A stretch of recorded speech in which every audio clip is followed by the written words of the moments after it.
And there's a whole bunch of people watching, and immediately, like I said, I wore an uppercut in the face, and I was like, that's my nose gone. That's got to be broken.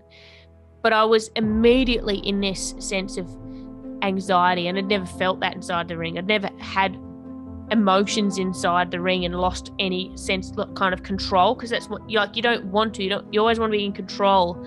So processing things technically without any emotion like I used to was great for that.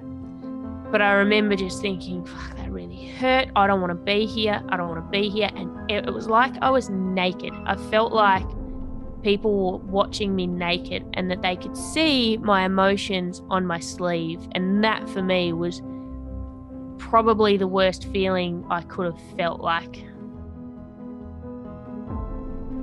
Welcome to the podcast, Tiffanee Cook.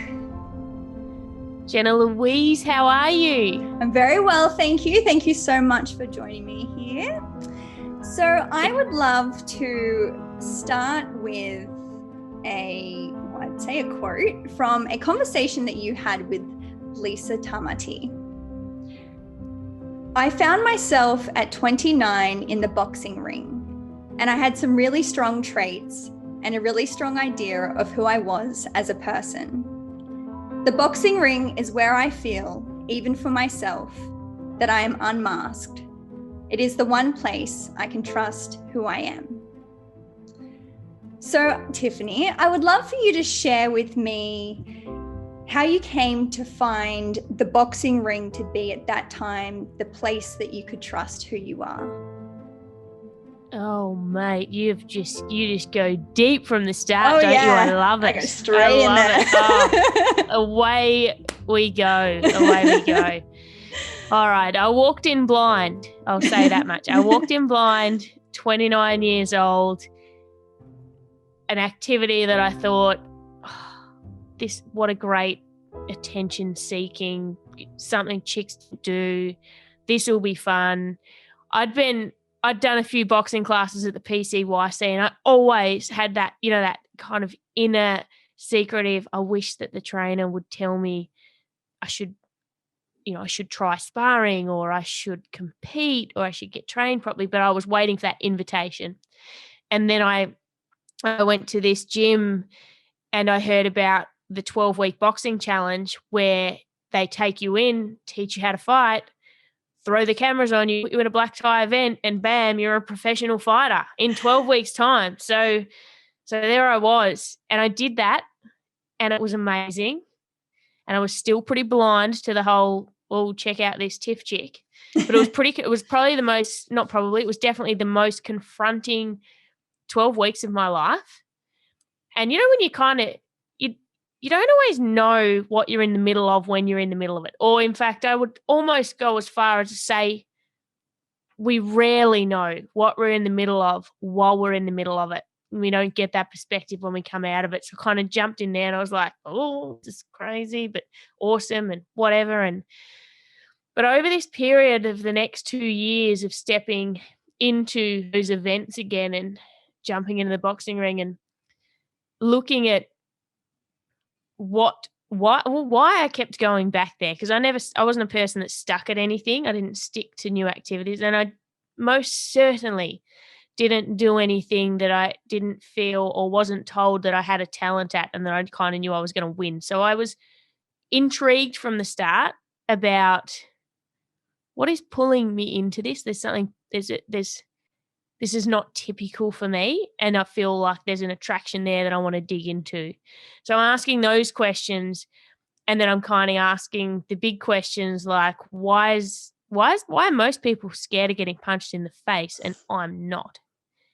And if I'm not scared of that, what am I scared of? And so it was like this amalgamation of all this stuff. And at the same time, all these memories of childhood trauma that I had suppressed for years, to the point of kind of not even acknowledging that they ever happened, started popping up. So I would remember going for walks and thinking of this person who over many years as a child had sexually abused me.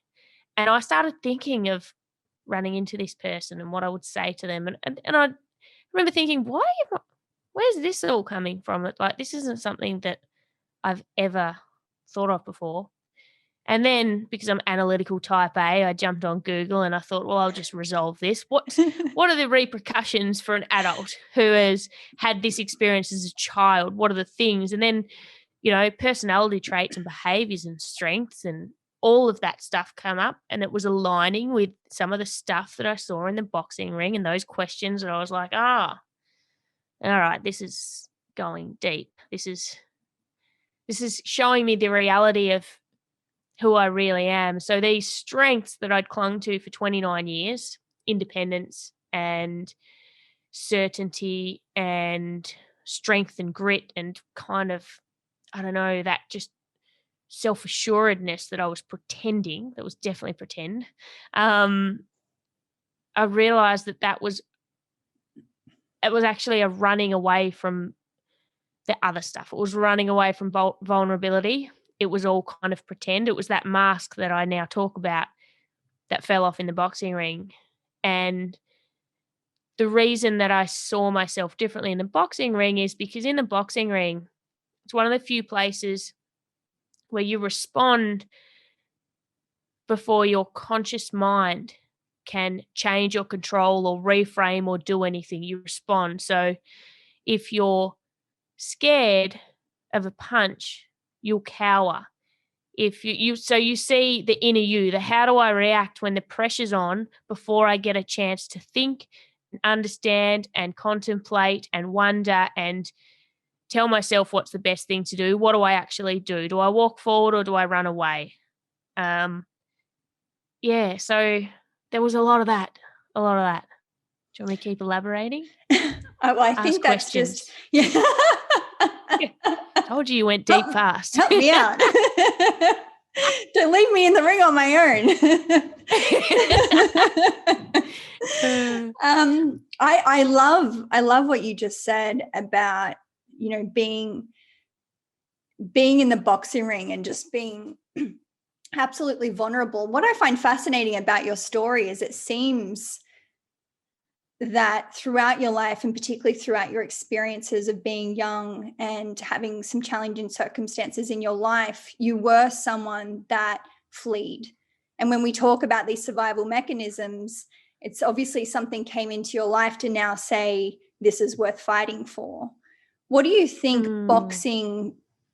how did boxing help you heal from your experience of sexual abuse when you were younger? It definitely, so it resonated in areas. And the first thing I remember doing is when I started to look into this and feel a connection, I started doing some writing about what could it be about this environment, this experience, and this place that is drawing me in, and what's the connection. So I was like just trying to piece that together. And I remember connecting with control, the control of that environment, and that it's all up to me. I remember connecting with being completely alone in that ring but in front of everyone. So it was, here I am alone, like I have been before, with an opponent in front of me that will hurt me like I have been before. But this time the comfort is in two things. One, everyone can see, so there's no secret here. Two, the person in front of me is not pretending they're being my friend. They're standing in front of me as an opponent in front of everyone saying, I'm going to punch you in the face. So it was that honesty of the situation that I was in. And then I guess the opportunity to show everyone outside watching that and show me that I will look after myself and I will always win. I will always win. I will always come out on top and I will always look after myself. And then there was the interesting, what I realized over time was this dissociation with my own emotions, which was a strength in the boxing ring. So realizing that, I remember the time I actually started to realize it and look at it was, I was in a training session and I don't even think we were training for an actual fight at this point. We were doing a training session. One of the trainers, we were doing some drill and it was really hard. And I remember turning to one of the trainers and going, oh, I've got nothing left. And he's like, really? You don't even look like you're trying. And that played on my mind. And I realized that my poker face, my ability to another thing inside the ring that I noticed was that there was no emotion for me. I never got angry. When you crack the shits at something and you feel so angry and you're like, I could literally pick a car up and throw it. When you feel, it's like, God, I wish I'd feel like that in the boxing ring, because I would definitely knock someone out. Like, how come I can't feel that when I'm standing in front of an opponent? I don't feel any anger. I don't feel any emotion and that was a part of the abuse, was this dissociation of what's happening right now. No feelings, can't feel the pain, can't emotionally react, park that.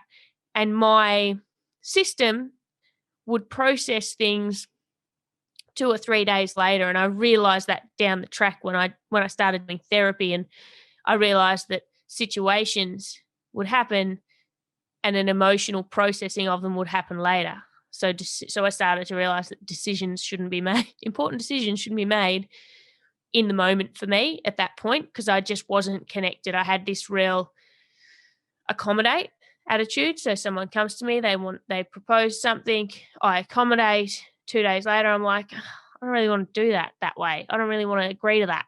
What do I agree to that for? Well, because innately that was my reaction is, yes, accommodate. Yep, cool. No drama. Easy. Bam. So, yeah, I don't know. All of that stuff fascinates me. And I just think sometimes we need a physical place that's like this playground where we can watch ourselves. And then, because how you do one thing is quite often how you do everything. So I couldn't say I was brave and fearless, because in the boxing ring I was brave and fearless, because the reality was I just chose the one thing that I didn't have the same reaction to as most things, and that was that I was shit scared. I was so scared of being vulnerable, and that was somewhere where I could just pretend and show the opposite. But it doesn't really cross over. I know you shared a story that I heard when you were, I'm not sure if it was a training session, but it was with someone, and you literally got uppercut in the face, thought that you had broken your nose. And Yep. You described it as kind of almost a feeling of completely being exposed in front of everybody. And you described it as being the longest 3 minutes of your life. What was going on in a situation like that? Because obviously, as you said, going into the boxing ring, you have this disassociation and you're in there. And what makes you such a good fighter is your ability to dissociate from your emotions. But obviously, as we all know, in the journey of life, you get punched in the face in your sense, but metaphorically as well, there always comes a time when you got to face yourself. Yeah. And that was an interesting story, because I'd had 3 years not competing. And over that 3 years, I'd made a choice to do some therapy on the stuff, do some work. And even when I decided to do some work, one of the decisions I had to make was, do you want to be a boxer, or do you want to be a healthy human? Because you can't fix this one part of yourself and think that it's not going to change you in the boxing ring. You just can't. So I knew that. And I mean, at the time, that was a big question to answer, because, we like to hold on to an identity, and that identity of stepping into the boxing ring become a real maybe I could do something with this. Maybe I could win world champion. Maybe I could be a pro boxer, whatever. And then facing this decision of, okay, well, all this stuff here that's making you okay in the boxing ring isn't really making you okay in life, and it's going to have a compounding effect, especially now you know about it. So I did the work, and 3 years later, I stepped into the ring to do that training session. Now, I'd gone back to my initial – I've had a handful of coaches over the years, and I went back to my initial coach. He's a hard man, to say the least. And I loved that about him because I loved that level of kind of respect. But underneath it all, his understanding of the psychology and the human side and being a resilient human, I really connected with that. So I connected with his respect for training, the real technical side of the movement, but also that psychological side. But then, on the surface, and most people look at him and think he's just a brutally tough trainer, which he is, kind of multifaceted. But I went back to him, and it was down in a gym in Dandenong that I'd never been, and there were a lot of dudes, and it was kind of intimidating. And I had not sparred for years. And we go in, and John was one of the pro boxers, and he hits like a freight train. This guy's got the most freakish technique for power, like accidental power that you could doesn't look like he's hitting anyone hard. You watch him fight, and it's like he just taps someone, and the person you look on their face is like, no, mate, no, I'm not wearing those. So he's a hard hitter. And southpaw, so he switches stance. So he's all the bad things, all the things you don't want to deal with in the boxing ring, all rolled into one. And I get in, he's putting a few people into spar with this guy, and everyone has a bit of a crack, and I jump in. And there's a whole bunch of people watching, and immediately, like I said, I wore an uppercut in the face, and I was like, that's my nose gone. That's got to be broken. But I was immediately in this sense of anxiety, and I'd never felt that inside the ring. I'd never had emotions inside the ring and lost any sense of kind of control, because that's what you don't want to. You always want to be in control. So processing things technically without any emotion like I used to was great for that. But I remember just thinking, fuck, that really hurt. I don't want to be here. I don't want to be here. And it was like I was naked. I felt like people were watching me naked, and that they could see my emotions on my sleeve. And that for me was probably the worst feeling I could have felt. Like, incredible. And it just affirmed, it was like, all right, psychology's working, isn't it? Therapy, tick. But and that's what I love about the boxing, is it being such a barometer for where you're at, and watching how my processing, my movements, and my self-care, my unwillingness to unnecessarily get hit inside that boxing ring had changed. So it wasn't, I will walk into anything. There was this level of self-care and self-love that definitely wasn't present those years before. I wouldn't question anything. I would just go in and do whatever needed to be done, and I'd just show up and say yes. So, yeah. Yeah, when you tell that story, it like literally gives me goosebumps, just because I think we've all had a moment in our lives like that, where you feel so vulnerable in front of people, and it comes out of absolute nowhere, and you just want to curl up in a ball and hide.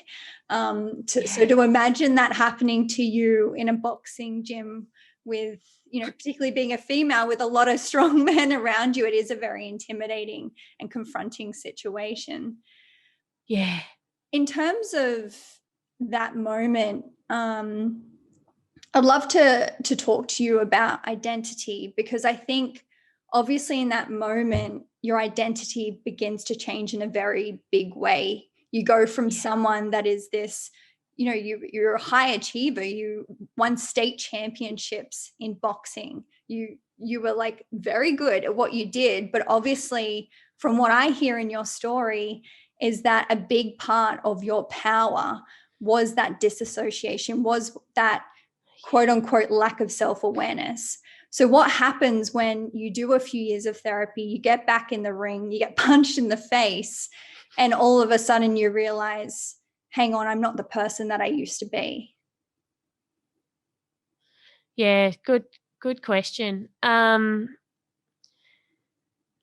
guess I'd made amends that which person was most important, the person inside the ring and the person outside. And I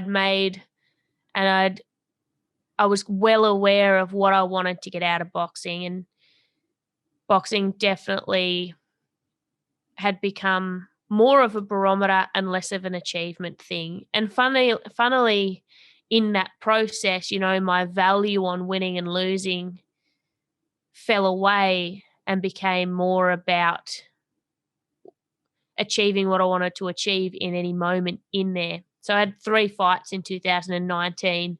And the first one, again, my trainer was one of those people that will just throw you to the wolves. I'll either make you a champion or I'll make you leave the gym. That was he'd said that to many people. I will train you until you win or you leave. And so I remember my first fight back, and it was I went to start training with him at the very beginning of 2019, and I said, I'll probably only make it once a week. I've just opened 2 gyms. I'm opening 2 gyms and I'm opening business. And so, you know, it's an hour's drive to where I had to train with him. So it was a 4-hour-a-day commitment because we'd train for up to 2 hours. So, and 2 hours travel time, 4 hours. And I was like, don't reckon I'll be able to make it. Go to the one training session, message him. I'm like, all right, how much for me to come every day? So overnight it was like, yep, I'm in. And then I go, I don't know when, right? The gyms are open. I've got a lot of work to do. I don't know when I'll be able to compete. That next week, he goes, you're in on whatever, May. You're in May. So I think I had 2 months. So I was like, is this guy for real? Like, I've just told you I can't commit to this, and you've just told me my first fight's in May. And then he leads me into that fight, playing the mind games, telling me this person was a former Commonwealth champion and all this stuff. And I was like, I don't know whether to believe you or not. I don't even know. And on the day, so it was my first fight back, and it's crazy. And on the day, I happened to be fighting someone that was probably 10. Now, the weight limits go in 3 kilo lots. So you got a 3 kilo limit. This girl was around 10 kilos heavier than me. So the fights got changed on the day. Didn't know. Fights got changed on the day. So I was fighting well out of my weight range.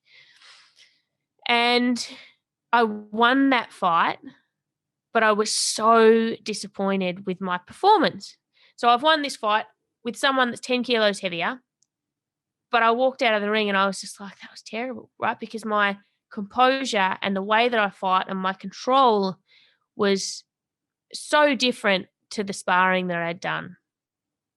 And then I had another 2 fights, and I remember the next one was with a girl that I found out on the day she was a former Australian champion kickboxer. She had 50 or 60 fights. Now I've had 14. She'd had 50 or 60 fights.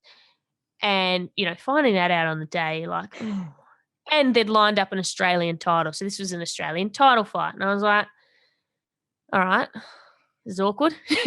But all I wanted, right, now I'm just wound up about this.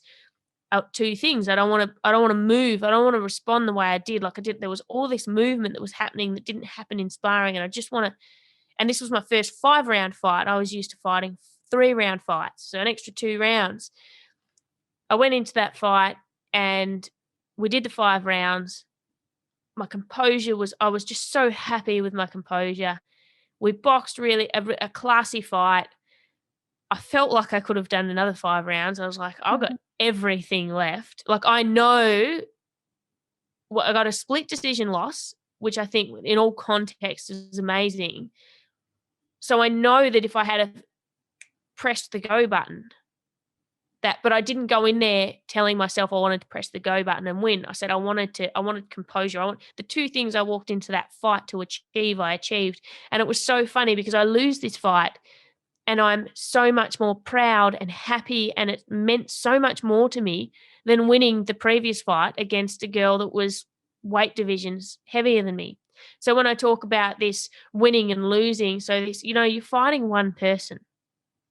And in my opinion, boxing, especially at the amateur level or any level, it can be really, you know, the winner doesn't always win. It comes down to opinions. It comes down to what a few people see. It comes back down to a whole range of things. So I no longer had any respect for that side of things, and it didn't hold any meaning for me. The meaning came from, how does Tiffanee Cook operate when Tiffanee Cook is standing in front of the opponent? How does everything I've practiced and everything I value, how does that come through when I'm left with no ability to mask or reframe, when I'm left only with the instincts that I've trained myself with, which is kind of cool. Yeah, I've heard you speak about focusing on the human first, then the outcome.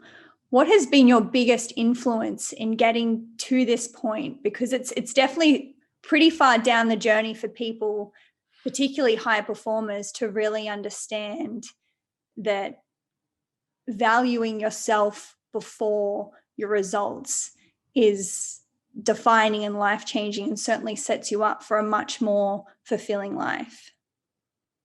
Yeah, I'm trying to remember back at how that, I mean, it's such a long journey. We're going on 10 years now, and God, if I could, there'd be so many years that I could pick to walk back and have a conversation with myself, and I'd be a completely different person. And I'd love to retrace those steps of what life meant to me and how I processed it and how I changed. One thing I remember talking about a lot, and I remember knowing this at the start and being aware of it, but not communicating it yet, and then realizing that it's actually quite profound when I look back and reflect, was when I first started boxing. I knew I was the worst person in that gym. I knew it. I was so hopeless. I was actually embarrassed. I was embarrassed that deep down that I was turning up, because people would think she thinks she's good when she's not, and we all know that she's crap, and she knows she's crap. You know, I knew I was hopeless. No coordination, no experience. I just had really great level of fitness and willingness to do the work. I was willing to just turn up and do the work and face the shitty emotions and let that voice be in the back of my head.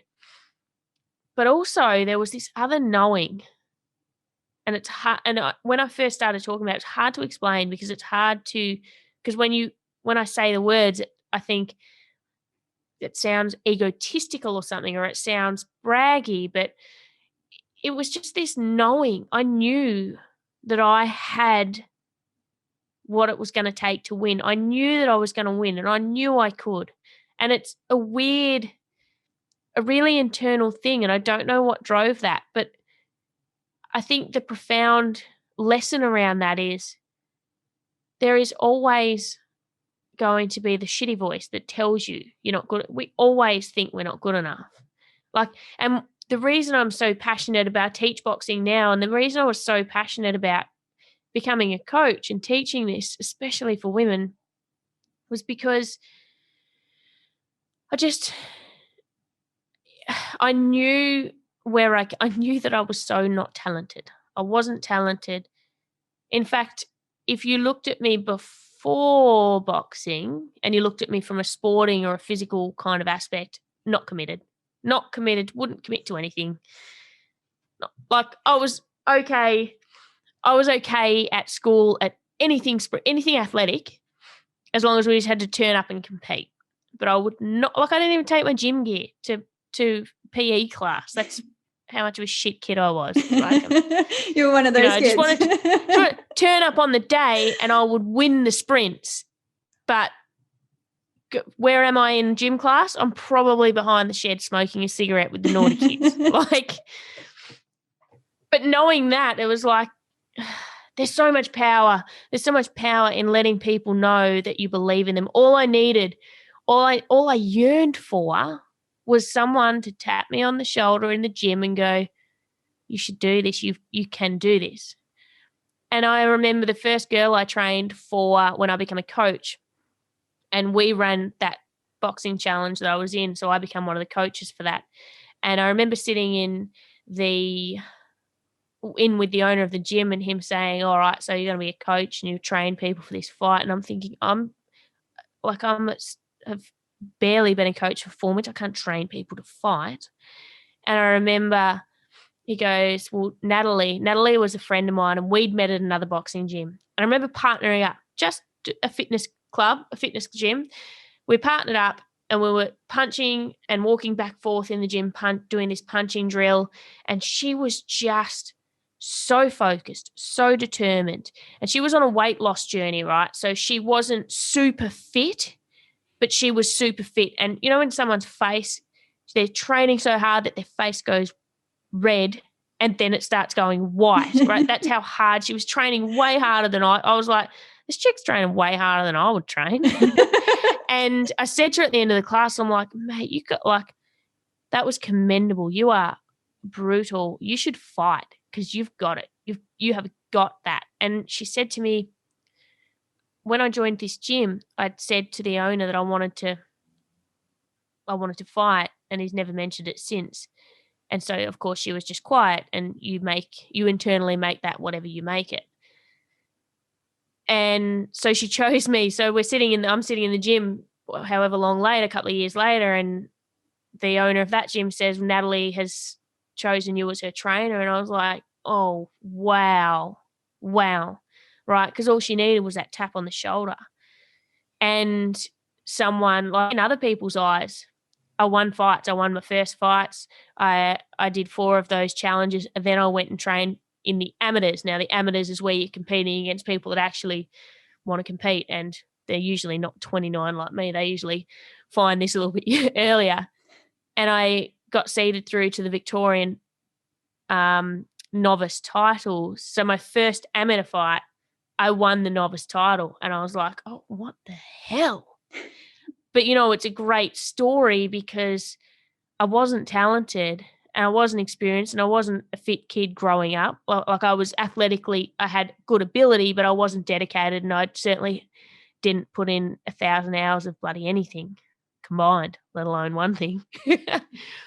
So, and I think that was the power of my story, and my passion is, if I can do this, and it's the same with podcasting, it's the same with a lot of things that I do. I'm like, I'm so excited about what I have achieved and what I can achieve, because if you only knew what I thought of myself and where I came from, like anyone can, everyone can. I'm not special, and that's the power in it. I love that. Yeah, I absolutely agree. And with your coaching, how do you coach people? Because I assume a lot of people, because of your achievements, come to you and they're like, you know, I want to be coached by one of the best. And they come in with these, you know, big goals and desire for results. But obviously, throughout your own journey, you've understood the importance of self-development in that. And I know that initially when you started coaching, your clients were concentrating on like counting macros and, you know, very focused on measuring things and numbers. And I feel like, from what I'm aware, you know, you're happy to focus on getting great results with people, but that includes being a really good human and looking after yourself as well.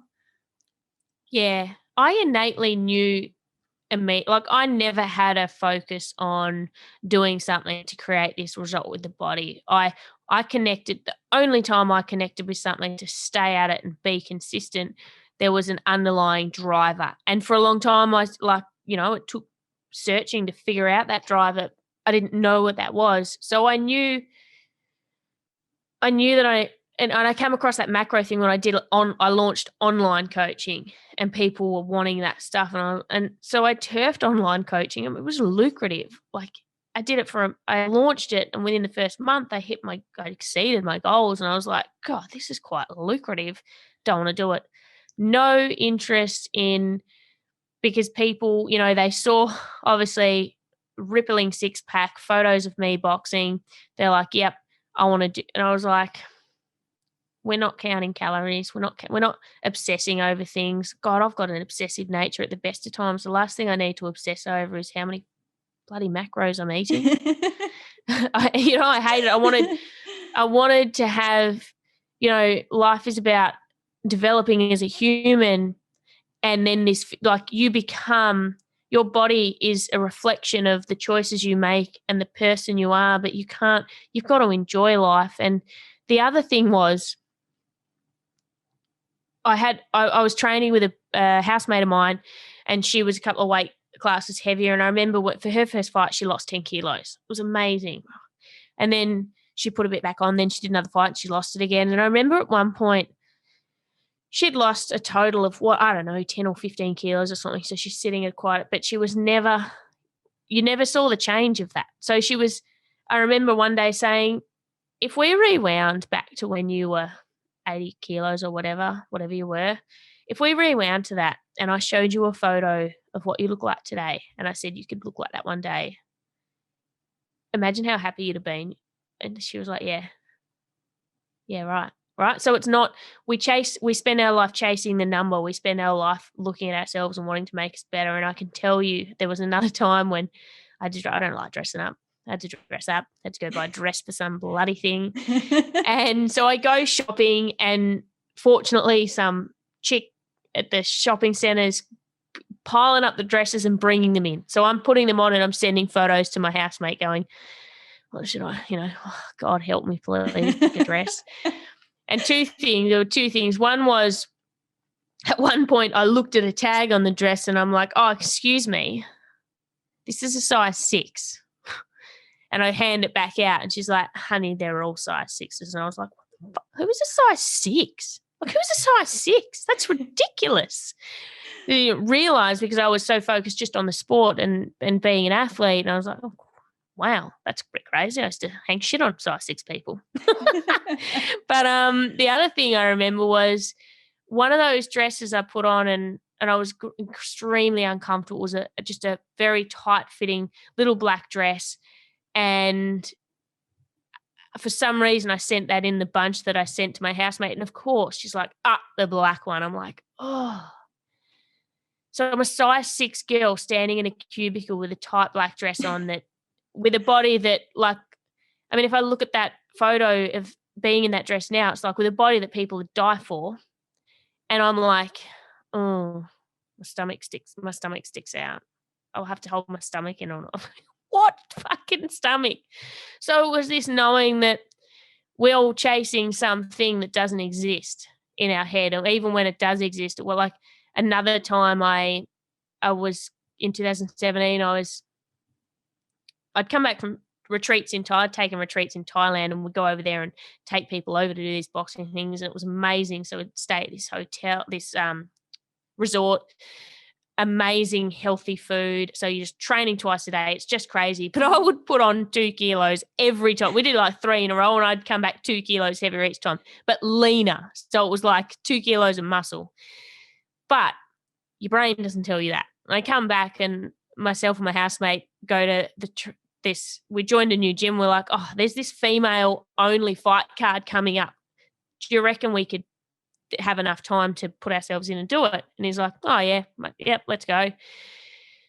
And he said, what weights are you going to fight at? Now I always fought at between 54 and 57 for all my previous fights, and I was sitting at 58.5. And I go to him, oh, I know I've been eating I know I've been eating a lot of crap, and I'm about, so put me in at 55 because I'm heavy at the moment. And then the week later, I did one of the body composition tests. And I was 9.5% body fat. I was leaner than I had ever been. And it was just another one of those moments where you go, your mind and your eyes and your internal story will talk absolute, like it's not reality. It's not reality. So there's that real danger of, physical exercise and training and working out, it's a playground for the mind. It's somewhere for us to see the results in this really easily digestible physical realm. And those results cross over into the mental and the emotional and professional and the personal worlds that we live in. There's no way they can't. When I trained as a boxer and ignored my job, 2 years later, I was better at my job because all of these habits and inner beliefs and this strength was filtering through to my mind and my emotions. And that has to happen. But there's that danger of not looking deep enough and really just chasing the external stuff. And you will fall into that even when that's not, like I was never originally chasing that. But you still don't stand on, I don't stand in front of the mirror every day and go, definitely leaner than I've ever been. I occasionally would step on the scales and go, oh, you're 4 kilos heavier. You must be eating a lot. It's so ridiculous. Yeah, that's definitely something I found very fascinating when I first started coaching people, particularly people that were trying to lose weight and things like that, was that, we could set them up a plan and develop habits over time and all these things. But at some point, everyone always seemed to fall off the wagon, whether it was, at the start still, or whether it was when coaching was finished. It always seemed to be this sort of up and down, all or nothing kind of system. And, so it made me really intrigued, and I started looking more into it, just understanding how much of our unconscious feeds us, and how you have to really, like you were saying, you have to really become aware of what actually is your driver behind that. And if it's coming from a sense of inadequacy and feeling not good enough, and lacking that sense of self-worth, it will always continue to manifest unless you deal with that belief. And whether it manifests again in eating food or in something else, in drinking alcohol, whatever it is, it will always continue to manifest unless you deal with the core problem. And I think that's what's really endearing about a lot of people that want to do better, is that without that sense of awareness, without truly understanding what that underlying driver is, you will continue to do these habits and behave in these certain ways, even if you don't consciously want to. Yes, yeah. And I think when we understand that and we just accept that, like I now just look at myself like this thinking, choosing, behaving thing as like my own little schoolyard of children. It's like it'll go off track. I'm hardwired for negativity, just like every other human. We're hardwired for negativity. We'll have emotional reactions. We're learning about ourselves like we're someone else. We just are. Like I do it, I'm back on the therapy journey again, in a different way now. And each time you sit back and you go, all right, you have to watch yourself like you're a schoolyard of children. Who's misbehaving? Who's telling fibs? Who's in the playground telling fibs and throwing shit around and making a mess? And it's okay if they do that. Doesn't mean they're a bad kid. But how can we take that child and instill a bit better behavior that can make us sit back and watch that playground not make such a shitstorm of life? Yeah, I think one of the most defining lessons that I've learned is to truly get to know, I call it your ego, but that part of you that is wired for survival, that is focusing on potential threats and is based in that feeling of negativity, to understand that is actually not you. It's a part of your brain, but it's not you. And when I made that distinction, my life changed, because for most of my life, I had identified as that person that was always fearful, that always didn't feel good enough, that was always had a feeling of scarcity.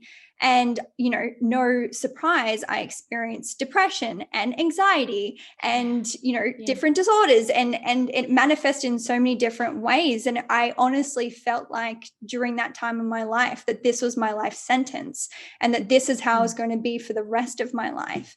And now being able to differentiate that and be like, oh no, that's just a part of my brain that's always going to be there chattering in my head, but in no certain way do I need to listen to that or identify with it.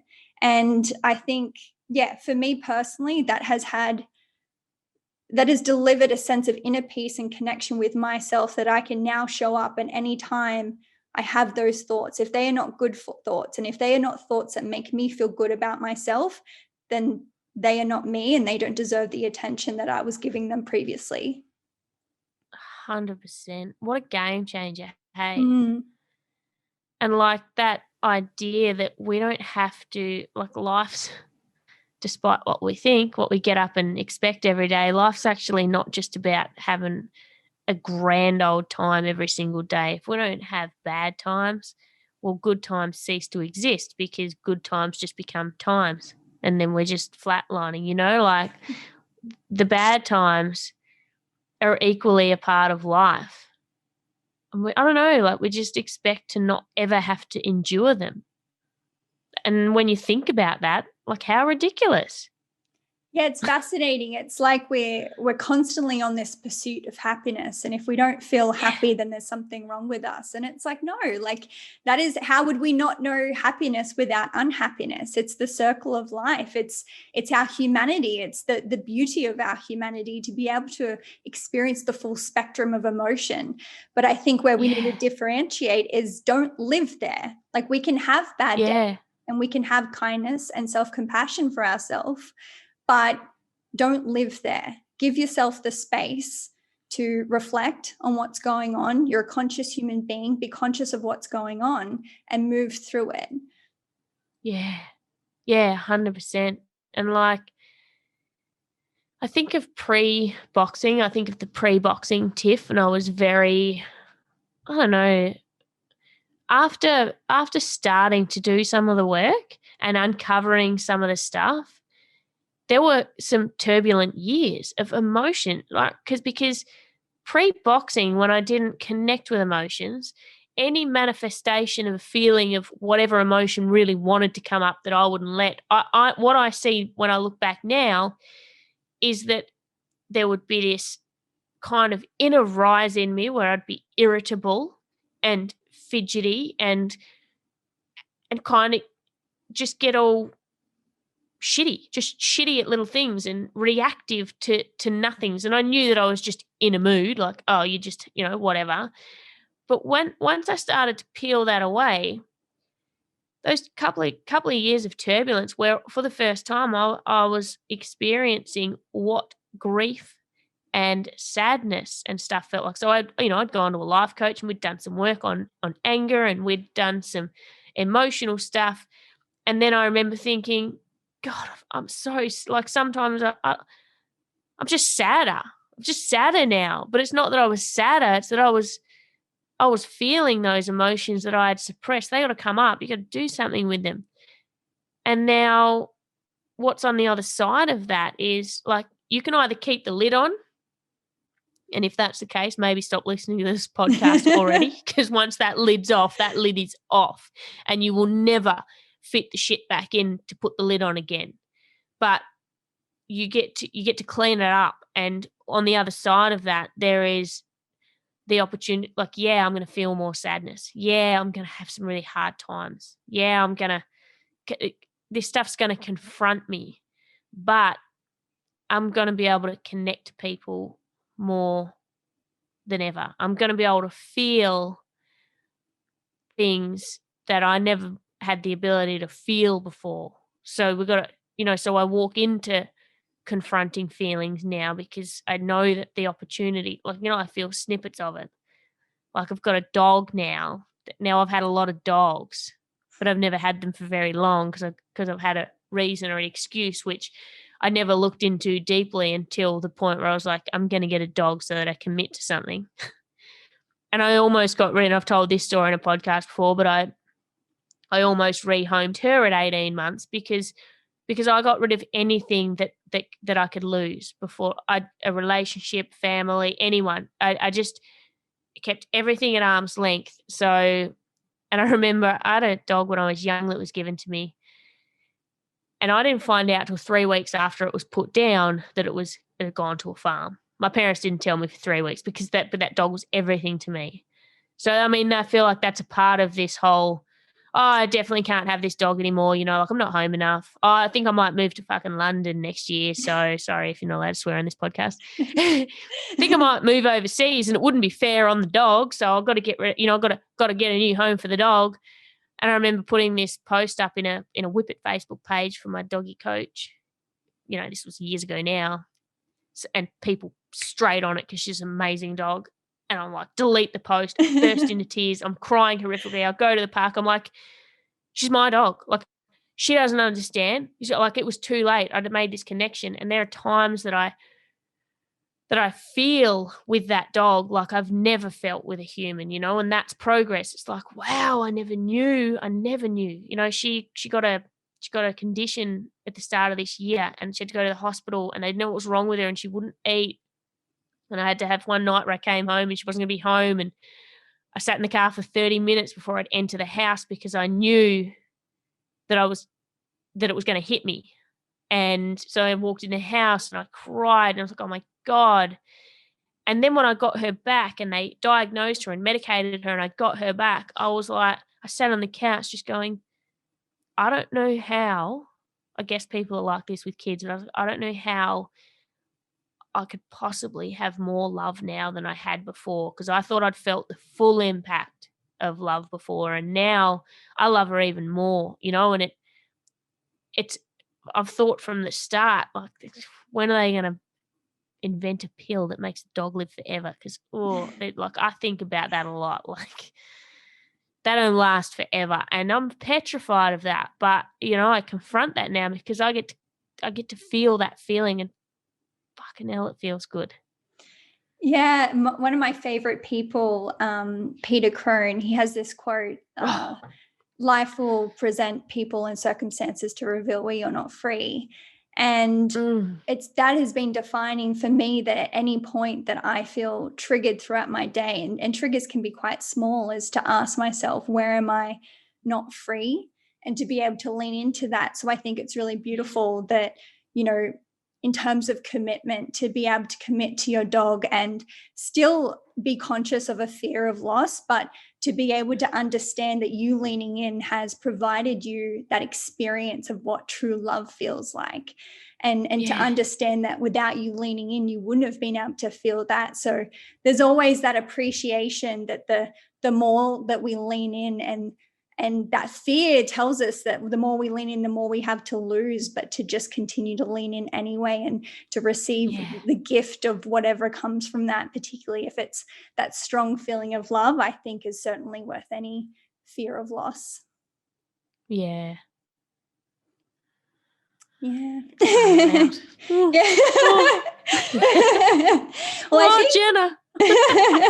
I think particularly, I mean, in relation to that as well, it's being able to understand that a lot of these triggers come from when we were just children, and that we take these defense mechanisms and the way that we respond into our adulthood.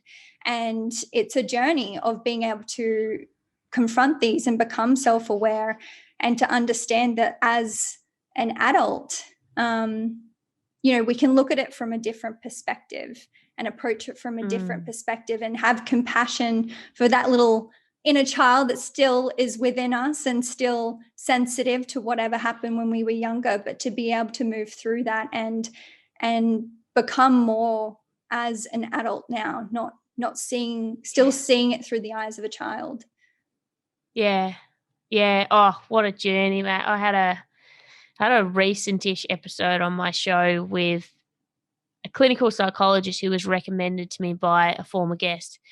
And I got them on, and halfway through the podcast, and I always wheel my stuff out. Like, I'm a pretty open book these days.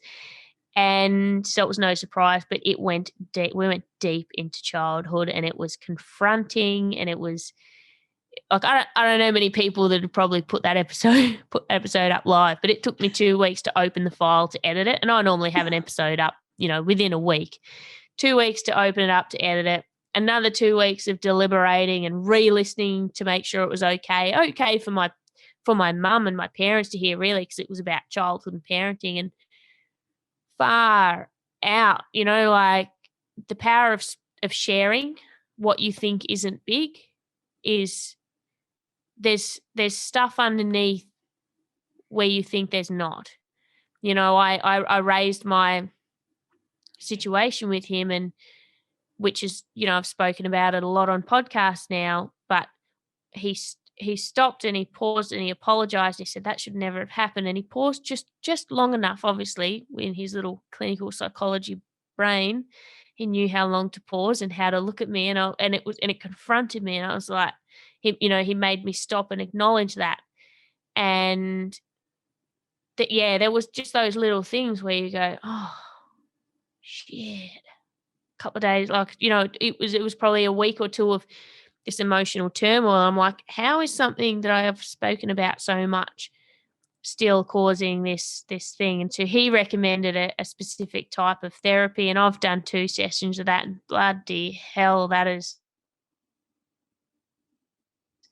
like, it's such a journey. And there's so many ways to approach it. There's all these different therapies, and I kind of love it. I love looking for the next thing and deciding what I want to learn about myself and what might be uncovered and what's waiting on the other side of that. Yeah, I'm on your side when it comes to things like that. I'm very curious, just like yourself. Recently, I've been studying a man called Gabor Mate, and he talks about trauma. You know, Gabor. Yes. And, you know, his definition of trauma is essentially the disconnection from your essence, from your true self, but that it manifests from when we're children, and it's from that initial disconnection from our parents. And I think one of the hardest things to be able to move through these things is to not hold that guilt of recognizing that maybe our needs weren't met as children by those that we love, and to understand that there's no blame here, there's no shame here. And these things can happen quite easily. But yeah, he talks about it being not necessarily the event that happened that is the trauma itself, but it's the inability when you're a child to feel safe enough to be able to share your story with someone and to have that validated. And I think listening to that, it was just so powerful. It was just like, it's so true. We can, you know, our stuff can bring up stuff within our parents, and it can become sort of that intergenerational kind of style stuff where it's just like, there has to be a point that we're able to sit with the stuff that we've been through, and to be able to validate our feelings no matter what they are, but to be able to also see it from the perspective of an adult now that, okay, whatever happened and the story that we've attached to what happened maybe isn't true if what we've learned from that is that we're not good enough, or that, you know, we're inadequate in some way. And I think it's just so beautiful. And for me personally, that's the journey of being human, is to really come back to connection with yourself and your inherent worth. Couldn't have said it better. I think, you know, that understanding that really no one, especially our parents, but no one ever, like, someone's intention is not someone else's experience. And I look at that when I go, I had a great childhood, but and when I look into it now, there was a lot missing, but there was nothing. But I already knew inherently that, like, there were no bad intentions. There was no deliberate neglect from my parents. They were doing their very best to give their little girl a great life. But there were fundamentals missing, because I believe there were fundamentals missing in their growing up. And I think we're miles ahead of where generations ago parents' knowledge and understanding of the stuff that we carry and then pass on comes from. You know, so it's, to be able to know that and work on your stuff and acknowledge it, you know, and I'm kind of I'm diving into that work now and going, what, you know, kind of scares me, because I don't have rock solid memories. I don't have memories of, and this CRM work that we're doing can bring up completely suppressed memories. And, you know, my sexual abuse started when I was maybe 4 or 5. So the attachment dysfunction that I have, this avoidant attachment style and this inability to connect and be vulnerable and have emotional connections, that was well established before then. So I know there was an absence of a lot of the right stuff, but I also have very few memory. There's nothing in my memory that I resonate with any pain, right? And so I think what's going to come up out of this therapy that might be painful, because there's no memory of pain. And it's funny because throughout my whole life, I don't remember the bad. I've got a very, very good friend, Jackie, from primary school in Tassie, and I remember at one point she goes, I remember when we had that fight and we didn't talk for however long. And I was like, no, did we ever have, like, I don't remember the bad times, even on a small levels, like with my schoolmates. So I feel like maybe that's a defense mechanism that's been sitting in there. And Christ, what else might hop into the old memory bank from you know, digging into this work? But you can't resolve what you choose not to acknowledge. You can't move on and fix something if you're going to keep it hidden in a little black box. So I'm all for doing the work. I'm all for the punch in the face, Jennah. Oh God! No one stands in the middle of the ring and gets their arm raised in the air without wearing a few punches. So you gotta love wearing a punch in the face.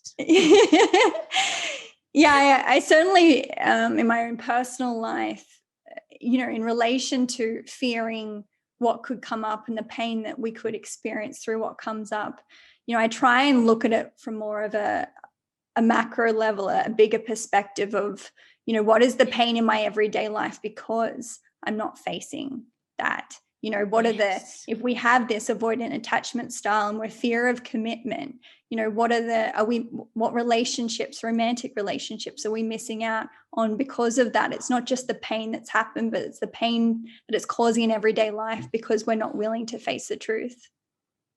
Yeah, 100%. And I talk about this a lot. People say, do you want a partner? Do you want kids? I've never wanted kids. And I looked into that a lot. And I was like, I'm really happy. I'm really happy every day. I'm happy with what I do. I love my life. It's very fulfilled it with a lot of stuff. But I don't want to be dictated by an underlying subconscious thing. I want to clear that and make way that this is definitely a choice. I'm happy. But I don't want to wake up one day and go, if you just was it a choice? I want to be the one making a choice to go, if someone comes along and they're amazing and they fit within this realm of the life that I'm living, I don't want to have this inbuilt adverse reaction that I have, which pushes them away. I don't want to keep pushing away friendships and relationships. I don't want to keep keeping everyone at arm's length, because although there's always someone there, there's also this deep kind of disconnection and loneliness, and there's sometimes, and they just hit you momentarily and you go, you got to let people in. You're really not connecting with people closely. Like, the way I think of the people that I feel that I'm closest to, that mean the most to me, I wonder how high they think they rank for me, because I can be quite distant. I can be very independent. So maybe to them, I'm just an acquaintance that shares some stuff. But for me, they're a very pivotal friend to me. They're very close to me. They know me better than anyone else. But am I creating an imbalance? Highly likely so. Yeah, it's kind of along the lines of what you just said. It's like, I love my life. I fill it with all this stuff. And it's like, to be mindful of, like, as long as there's room for other people in all of that stuff. Yeah. Because I think, we can have that tendency to be very busy, because very busy keeps our attention away from the things that are a lot more uncomfortable. Yes. Definitely guilty of that. When we went into the pandemic and I started my podcast and I made gold out of a shitty situation, even along that journey of, killing it and making the best. And then I was like, yeah, but I was still sitting on my own shoulder going, is this a coping mechanism? Are you actually running a racket and falling to pieces on the inside? But I actually had the ability to watch and question that throughout the whole process, which was powerful. And it was like that. It's those moments where you have to acknowledge that you're growing, because, previously you just do the thing, and then 2 years later you're like, oh, that was I didn't even realize. So wrapped up in the amazingness. It's like, okay, this is amazing, but is it? There's got to be a downside to everything. Is it? What's underneath it? And I think it's really cool when we can move into that space.